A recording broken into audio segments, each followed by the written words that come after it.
الدنيا waxay ka filanayeen maaragtay maamul goboleedyada meeshaas isugu tagay qashkooda mar hore waan bixinay laakiin maaragtay ma soconin waxa la filanayay waxay ahayd in maaragtay sababta isugu tageen ay tahay waxa la dhahay pluralism ama ay noqonayaan conference aan dhehna maxaa la dhahay confederation ujeedkiisu ay tahay waxa la dhahay pluralism iyo maaragtay isbadintaas wadadeeda in ay helayaan ayaa la qiyaasay maadaama qishka hore aan ugu sii turturay waxa la qiyaasay waxay ahayd in ay maaragtay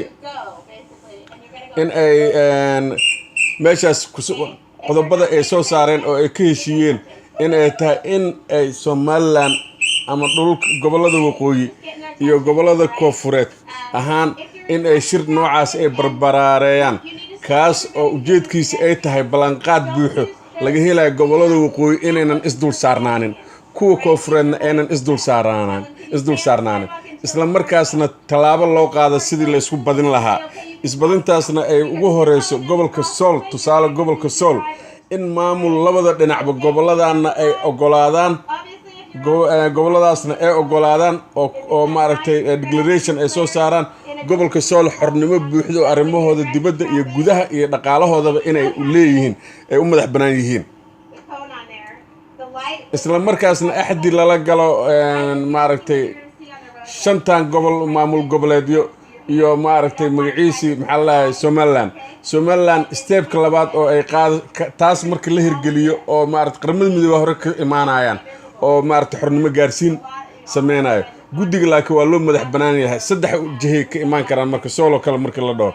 dhinaca Somaliland in ay talada ay maaragtay maamul sameynti ay wax ku yeelato ergooyinkeeda ay joogaan isla markaasna nidaamka dawladda la sameynayo oo meeshaas laga sameynayo uu ahaado mid sal adag leh kana fog maaragtay in uu ka soo horjeesto shakhsi may afka Soomaaliga ku hadlo may maxaa tiri iyo luqadaha yaryar ee maaragtay looga hadlo luqad hoosaadyada sida tan oo maaragtay dabaraha iyo jiidada iyo tunida iyo waxyaabo luqadaha hoose xataa in la tixgeliyo go'aankaas in maaragtay dadka ka hor imaan kara in maamulkaba aan lagu darin dadka gumeysta u shaqeyn kara ama ka shaqeyn kara in dadkaas dhaxalkooda iyo hidahoodii reer Sool in la dhaco waxa ka shaqeyn kara in meesha laga tuuro kadib guddiga howlahaas ama dadka howlahaas axdigaasi balantaasi xeer Soomaali weligeed uu jiri jiray waxay ka koobayaan Soomaali gobolada waqooyi ah siiba gobolka ku dhigan ee Sanaag iyo maaragtay awdal Sanaag iyo maxaa la dhahay Togdheer dhinacaana maxaa la dhahay Nugaal iyo Bari xaggana dhinaca kalena gobolka Ogaadeynaya soo xigo inta saddexdaas odayaal ah oo isu taga in la isu geynayo la qaban qaabinayo oo maaragtay saas dawlad tiir adag leh dhinacayaasha dhanna Soomaali ay ka waardiyeynayaan in meeshaas laga soo saaro arrimaheeda dibadda iyo gudaha u madax banaan loona baxsado stepka labaad oo Somaliland ay qaadaysan ay noqoto awdal goboladan ay stepka labaad ay qaadayaan isku mar hadii la qaadiyo hadii hal loo kala hormariyo koow mudug in maaragtay ayadana sidoo kale la yeelo oo ay ka soo qayb galaan especially galgaduud iyo maaragtay Hiiraan galgaduud iyo Hiiraan iyo maaragtay Shabeellada dhexe oo dhinacaan ah iyo dhinacaas oo ah maaragtay Nugaal iyo Bari marka Nugaal iyo Bari meeqa mar ay wax ka shaqeeyaan dhinacaasna waxay ku dawladda ka sameeysan waxay ku yeesheen maaragtay cuf iyo culays iyo maaragtay dad oo maaragtay hawshii wax bay ka qayb qaateen wixii dadka xun ahaa oo dhan waa laga saaray dhinacaanna sidoo kale okay stepka ku xigo uu noqdo Shabeellada dhexe Shabeellada dhexe maandhay Shabeellada hoose shabeellada hoose haddana sidoo kale la yeelo oo shabeellada hoose maaragtay gobollada dhinacaas ka jira ee maaragtay jubbada dhexe bay hiiraan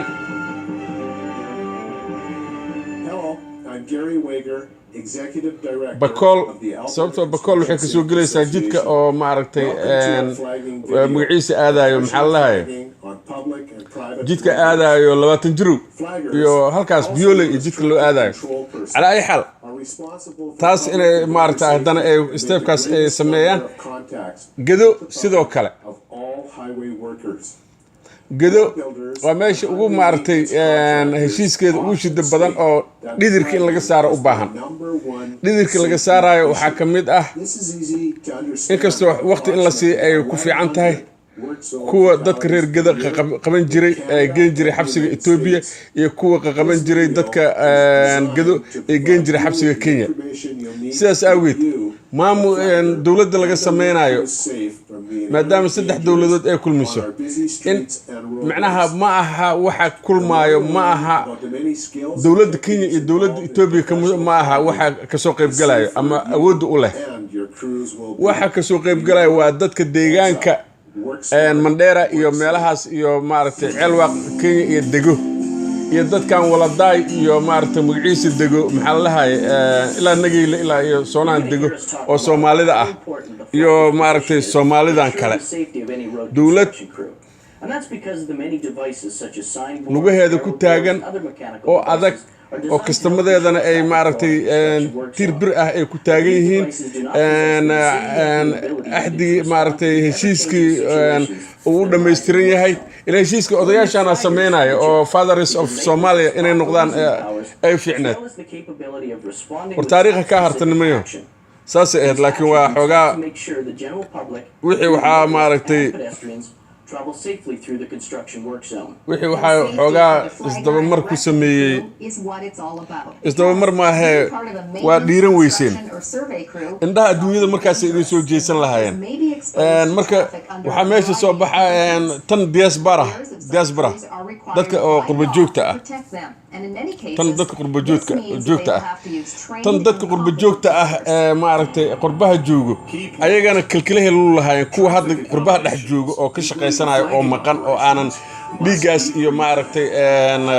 aan su'aasha la weydiinaynin inta sawaariikh ay ku dhacday Soomaaliya inta gitaal ay ku dhacday inta maaragtay xasuuq ah oo dhacay inta maaragtay maxaabiis inta la toogtay bilaa macna ee dadka hortooda inta waliba la istaajiyay lagu toogtay inta oo maaragtay xabsiyada sharci la'aan lagu geeyay oo maaragtay unreasonable ground lagu geeyay waxaasoo dhan oo la isu geeyey dad la weydiinayo xataa haddii gobolladooda ay jeclaadaan ay soo dhaweystaan kulle waxay ku faanayaan intaasaan soo laayay intaasaan maaragtay magacii sameeyey intaasaan cunaha qabtay intaasaan dhaqaalahan intaas qabtay iyo dhaqanka intaasaan ka burburiyey iyo siyaasadda saasaan u qalloociyey iyo waay gobolladooda waxa ay la tegayaan ama markay meeshaan yimaadaan waxa ay ka sheekeeyaan marka saasaan isleeyahay ay ahayd wadada balse hadda ishiina la arkay in aadan arin maaragtay international ah ama international community ay farxad gelinaysa in aadan qabanin heshiiska lacagta financialka dawladahaas xornimada helay hal shay unbay bedeli karaan lacagta bedeli karaan by making sure that traffic is not unnecessarily delayed. Shilinku waa jiraaya, shanta way jiraysaa, tobanka wuu jiraaya, 20ka wuu jiraaya, 50ka wuu jiraaya, 100ka wuu jiraaya. 500 way jiraysaa, 1000kana waa jiraaya. Hal shay unbay ayaga maaragtay sameyn karaan oo kulli lacagahana ku qiimo noqonayo gobolkan xornimada la siiyey 10 shilin sawirkiisa iyo taariikhdiisa wuu ku qoran karaa 10 shilin gobolladoo dhan way ka soconayaan waddamadoo dhan waa ka soconaya afka Soomaaliga looga hadlo for example waxaa ka soo bilowdaa sidii loo kala horeeyay ka soo bilow shilinka waxa laga yaabaa inuu dollar kala mid noqdo It also covers the responsibilities of the motorist and pedestrians. Sol markay shilinka ay dawlad markii loo sameeyo waxa loo ogolaanayaa lacag inay loo sameeyo lacagtaas loo sameeyay waxay noqonaysaa shilin hal shilin halkii shilin wuxuu noqonayaa meelaha taariikhiga ah ee Sol ku yahay wax ku sawirmaayo waa meelaha hidaha iyo dhaqanka taariikhiga u ah ama maaragtay taariikhda Sol ku saabsan waxa ku soo xigsaday mudugoo kala ku soo xigsatay 5 shilin waxay noqonaysaa mid ah gobolka mudug uu ku yahay maaragtay taariikhdiisa iyo magaciisiisa hidihiisa iyo dhaqanka gobolka mudug loo yaqaan qaas ku ah ilaa dadka dhulka waa wada degan laakiin dadba meelay maaragtay hurdada ku elka biyaha ka cabaan uu yahay marka waa inay maaragtay ayagana ay 5 shilin kuwa kale awdal 10 shilin shabeellada hoose 50 shilin 20 shilin gedo 50 shilin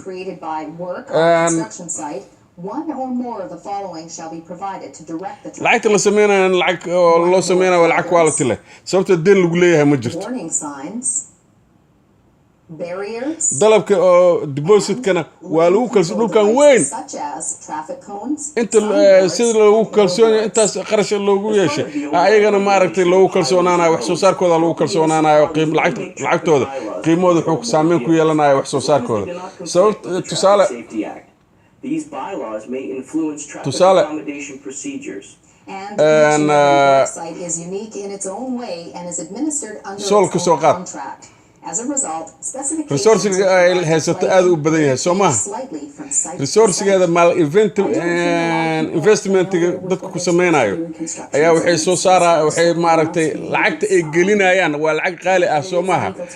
lacag culus ay gelinayaan marka lacagtooda inay culus yeelatay rabaan hadii aynan dollar ku qiimo noqon wax yar leh inay maaragtay hoos uga dhacdo ama kor uga kacdo eurada ay ku qiimo noqoto markay ku qiimo noqoto wax soo saarka muxuu keenayaa dhaqaalihii soo baxay muxuu wax soo saarka gobolka waxa lagu soo gadayaa badeecadaas waxay ku imaanaysaa marka si oo maaragtay si jumla ah ila dadku waa yar yihiin fakta hore si gudbin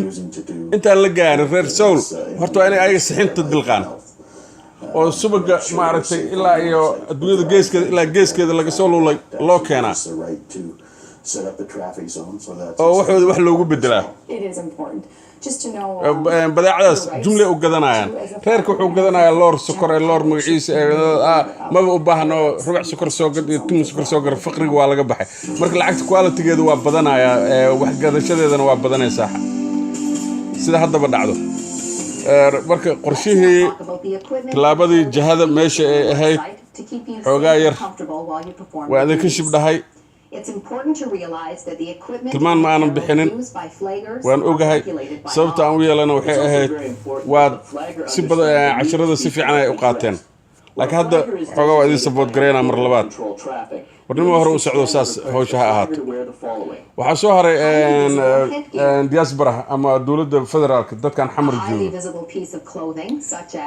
xamar joogo ha qadina maxkamad way jiraysaa xisaabtan waa jirayaa hantida banaanka taal oo dhan oo maaragtay magac Soomaaliyeed lagu qaado wax diiwaan gashan waay actuarial dad barteen rag badan oo qabiil iyo waxba aan ka siirno laga qaado qaxootiyada ifa iyo xagar dheer iyo maaragtay midaan Ethiopia iyo laga qaaday ay actuarial la bare oo maaragtay financial risk ama xisaabaadka waxay u soo socdaan wax loo barayna waa inay soo qabtaan hantida ay soo koobaan video ku fiirsadaan gurigaas saas hotelkan saas dhaqaalaha wuxuu ku yimid meeshaas saas ku yimid ninkaas sawirkaas u jeedaan waa ninka howlwadeenka ahaa isku xirka shaqada